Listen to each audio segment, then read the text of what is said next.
84 வயதில் ஹீரோவாக நடிக்கும் கவுண்டமணி. ஒத்த ஓட்டு முத்தையா பட விழாவில் கவுண்டமணி கலகலப்பான பேச்சு. வணக்கம் செய்தி புனல் நேயர்களே. தமிழ் சினிமாவின் நகைச்சுவை நடிகராக பல திரைப்படங்களில் கொடிகட்டி பறந்து அனைவரையும் சிரிக்க வைத்தவர் நடிகர் கவுண்டமணி. கேலி, கிண்டல், நக்கல், நையாண்டியால் பலரையும் சிரிக்கவும் சிந்திக்கவும் வைத்த நடிகர் கவுண்டமணி தற்போது ஒத்த ஓட்டு முத்தையா என்ற படத்தில் நடித்துள்ளார்.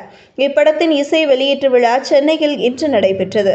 இதில் கவுண்டமணி கலகலப்பாக பேசி ரசிகர்களை மகிழ்ச்சியில் ஆழ்த்தினார்.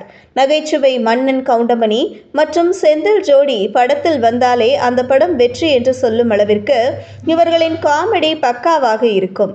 இவர்கள் இருவரின் காமெடி இன்றும் சோஷியல் மீடியாவில் ட்ரெண்டிங்கில் தான் இருக்கிறது. வயது மூப்பு காரணமாக சினிமாவை விட்டு விலகி இருக்கும் கவுண்டமணியின் நடிப்பில் சில ஆண்டுகளுக்கு முன் எனக்கு வேறு எங்கும் கிளைகள் இல்லை என்ற படம் வெளியானது. தற்போது பழனிசாமி வாத்தியார், ஒத்த ஓட்டு முத்தையா ஆகிய படங்களில் நாயகனாக கவுண்டமணி நடித்து வருகிறார். சசி பிலிம்ஸ் தயாரிக்கும் இப்படத்தை சாய் ராஜகோபால் இயக்குகிறார். கவுண்டமணி கதையின் நாயகனாக நடித்துள்ள இப்படத்தில் நடிகர்கள் யோகி பாபு, மொட்டை ராஜேந்திரன், தம்பி ராமையா, மாரிமுத்து, சிங்கம்புலி, ரவி மரியா, வையாபுரி, முத்துக்காளை, கோல் சுரேஷ், சென்றாயன், லேகாஸ்ரீ, டி.கே. ஸ்ரீனிவாசன், சதீஷ் என நட்சத்திர பட்டாளமே நடித்துள்ளனர்.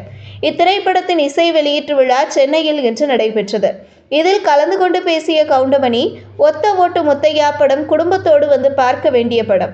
இந்த படத்தை அனைவரும் வந்து பாருங்க. இந்த ஒத்த ஓட்டு முத்தையாவை வெற்றி ஓட்டு முத்தையாவாக மாற்றுங்கள். அது உங்கள் கடமை, அது உங்களுடைய விருப்பம். இத்துடன் என் பேச்சை முடித்துக் கொள்கிறேன் என்று தன்னுடைய பாணியில் பேசினார்.